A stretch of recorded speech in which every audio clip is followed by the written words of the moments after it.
ബംഗ്ലാദേശിൽ ഭരണകക്ഷിയായ അവാമി ലീഗ് പ്രവർത്തകരും പ്രതിഷേധക്കാരും തമ്മിൽ ഏറ്റവും പുതിയ ഏറ്റുമുട്ടലിൽ ഞായറാഴ്ച 99 പേരാണ് കൊല്ലപ്പെട്ടത്. മരിച്ചവരിൽ 14 പോലീസുകാരും ഉൾപ്പെടുന്നു. ബംഗ്ലാദേശ് പ്രധാനമന്ത്രി ഷെയ്ഖ് ഹസീനയുടെ രാജി ആവശ്യപ്പെട്ടുള്ള നിസ്സഹകരണ പരിപാടിയിൽ പങ്കെടുക്കാനെത്തിയ പ്രതിഷേധക്കാർ സർക്കാർ അനുകൂലികളുടെ എതിർപ്പ് നേരിട്ടതോടെയാണ് സംഘർഷമുണ്ടാകുന്നത്. രൂക്ഷമായ സംഘർഷങ്ങൾക്കിടയിൽ നേരത്തെ തന്നെ മൊബൈൽ ഇന്റർനെറ്റ് സേവനങ്ങൾക്ക് രാജ്യവ്യാപകമായ നിയന്ത്രണം ഏർപ്പെടുത്തിയിരുന്നതാണ്. ഞായറാഴ്ചത്തെ സംഭവത്തോടെ രാജ്യവ്യാപകമായി അനിശ്ചിതകാല കർഫ്യൂ ഏർപ്പെടുത്തിയതായി ബംഗ്ലാദേശ് ആഭ്യന്തര മന്ത്രാലയം അറിയിച്ചു. 171 ദശലക്ഷത്തിലധികം ജനങ്ങളുള്ള ബംഗ്ലാദേശ്. അക്രമാസക്തമായ വിദ്യാർത്ഥി പ്രതിഷേധങ്ങൾക്ക് ബംഗ്ലാദേശ് സാക്ഷ്യം വഹിക്കുകയാണ്. കോട്ട സമ്പ്രദായത്തിനെതിരായ പ്രതിഷേധത്തിനിടെ ബംഗ്ലാദേശിൽ 300ഓളം പേരാണ് കൊല്ലപ്പെട്ടത്. ബംഗ്ലാദേശിന്റെ അന്തരീക്ഷം രൂക്ഷമാകുമ്പോൾ എന്താണ് ഇവിടെ സംഭവിക്കുന്നത് എന്നറിയാം. ബംഗ്ലാദേശിലെ സർക്കാർ ജോലികളിലെ ക്വാട്ട സിസ്റ്റത്തിനെതിരെ ബംഗ്ലാദേശിലെ വിദ്യാർത്ഥികൾ പ്രതിഷേധിക്കുകയാണ്. രാജ്യവ്യാപകമായ പ്രതിഷേധം. ഈ പ്രതിഷേധം അക്രമാസക്തമായത് എങ്ങനെയാണ്? ബംഗ്ലാദേശ് സർക്കാർ ജോലികളിലെ ക്വാട്ട അല്ലെങ്കിൽ സംവരണ സമ്പ്രദായം.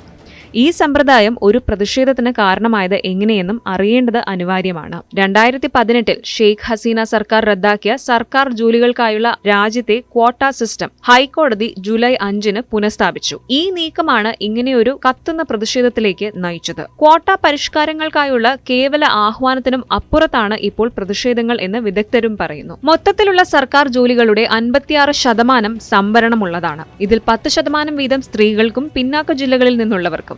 30% ബംഗ്ലാദേശിന്റെ രൂപീകരണത്തിലേക്ക് നയിച്ച 1971 ബംഗ്ലാദേശ് സ്വാതന്ത്ര്യ സമരത്തിൽ പങ്കെടുത്ത സേനാനികളുടെ ബന്ധുക്കൾക്കും. ന്യൂനപക്ഷത്തിന് 5%വും 1% വികലാംഗർക്കും. ഇങ്ങനെയാണ് റിസർവേഷൻ. ഇനി ശേഷിക്കുന്ന 44% മെറിറ്റ് അടിസ്ഥാനത്തിലുള്ളത്. ബംഗ്ലാദേശ് സ്വാതന്ത്ര്യ സമരത്തിന് നേതൃത്വം നൽകിയ സ്ഥാപക പിതാവ് അവാമി ലീഗിന്റെ ഷെയ്ഖ് മുജിബുർ റഹ്മാനാണ് 1972 ഈ നിയമങ്ങൾ കൊണ്ടുവന്നത്.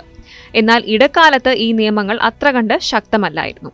ശേഷം 1996 ഷെയ്ഖ് മുജിബുർ റഹ്മാന്റെ മകളായ ഷെയ്ഖ് ഹസീന ബംഗ്ലാദേശ് പ്രധാനമന്ത്രിയാവുകയും ഈ സംവരണ നിയമങ്ങൾ കർശനമായി നടപ്പിലാക്കാനും തുടങ്ങി. അക്കാലം മുതൽ ഇടയ്ക്കും മുറയ്ക്കും പ്രശ്നങ്ങൾ ഉണ്ടായെങ്കിലും സംഗതി രൂക്ഷമായത് 2018 2018 ഇപ്പോൾ നടക്കുന്നത് പോലെ ഒരു പ്രക്ഷോഭമുണ്ടായി. ഭരണകക്ഷിയായ അവാമി ലീഗിനെ പിന്തുണയ്ക്കുന്നവരെ കൊണ്ട് സർക്കാർ തസ്തികകൾ നികത്താൻ ഹസീന സർക്കാർ കോട്ട സമ്പ്രദായം ഉപയോഗിക്കുന്നുവെന്നും തൊഴിലില്ലായ്മ രൂക്ഷമാകുന്നുവെന്ന ആരോപണവുമൊക്കെയുണ്ടായി. പ്രക്ഷോഭകാരികൾ പ്രധാനമന്ത്രി ഷെയ്ഖ് ഹസീന രാജിവെക്കണമെന്നും ആവശ്യപ്പെട്ടിരുന്നു.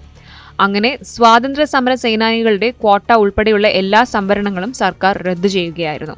ശേഷം 2021 സിവിൽ സർവീസിലെ സ്വാതന്ത്ര്യ സമര സേനാനികളുടെ 30% സംവരണം തിരികെ ലഭിക്കാൻ ഹൈക്കോടതിയെ ചിലർ സമീപിച്ചു. 3 വർഷം നീണ്ട വാദപ്രതിവാദങ്ങൾക്ക് ശേഷം ഈ വർഷം ജൂലൈ 1 ഹൈക്കോടതി 30% സംവരണം പുനഃസ്ഥാപിക്കാൻ നിർദ്ദേശിച്ചിരുന്നു. ഇതോടെയാണ് പ്രക്ഷോഭങ്ങൾ വീണ്ടും തുടങ്ങിയത്. ധാക്ക സർവകലാശാലയിൽ നിന്ന് ആരംഭിച്ച പ്രതിഷേധം പിന്നെ വ്യാപിക്കുകയായിരുന്നു. ന്യൂനപക്ഷത്തിനും വികലാംഗർക്കും ഒഴികെയുള്ള എല്ലാ വിഭാഗങ്ങൾക്കുള്ള റിസർവേഷൻസ് നിർത്തലാക്കണമെന്നായിരുന്നു പ്രതിഷേധക്കാരുടെ ആവശ്യം. എന്നാൽ പ്രതിഷേധങ്ങൾ കടുത്തപ്പോൾ വിദ്യാർത്ഥികൾക്ക് അനുകൂലം എന്ന് പറയാൻ തക്കവണ്ണം സ്വാതന്ത്ര്യ സമര സേനാനികളുടെ 30% സംവരണം പുനഃസ്ഥാപിച്ച ഹൈക്കോടതി വിധിയെ ചോദ്യം ചെയ്ത് ബംഗ്ലാദേശ് സർക്കാർ ജൂലൈ 16 ഹർജി നൽകി. ഈ ഹർജി ഓഗസ്റ്റ് 7 പരിഗണിക്കാനിരിക്കവെയാണ് വിദ്യാർത്ഥികൾ തെരുവിലിറങ്ങിയത്. അങ്ങനെ ഒരു അടിയന്തര സാഹചര്യത്തിൽ ജൂലൈ 20 വിധി പറയുകയായിരുന്നു. അതിനിടെ ബംഗ്ലാദേശിലെ ഇന്ത്യൻ പൗരന്മാരോട് ജാഗ്രതാ നിർദ്ദേശം നൽകിയിട്ടുണ്ട് ഇന്ത്യ. ഒരിടവേളയ്ക്ക് ശേഷം സംവരണ പ്രക്ഷോഭം ബംഗ്ലാദേശിനെ കലുഷിതമാക്കുമ്പോൾ സമാധാനം പുനഃസ്ഥാപിക്കാൻ എന്ത് പോംവഴിയെന്ന് തലപുകയ്ക്കുകയാണ് ഭരണകൂടം.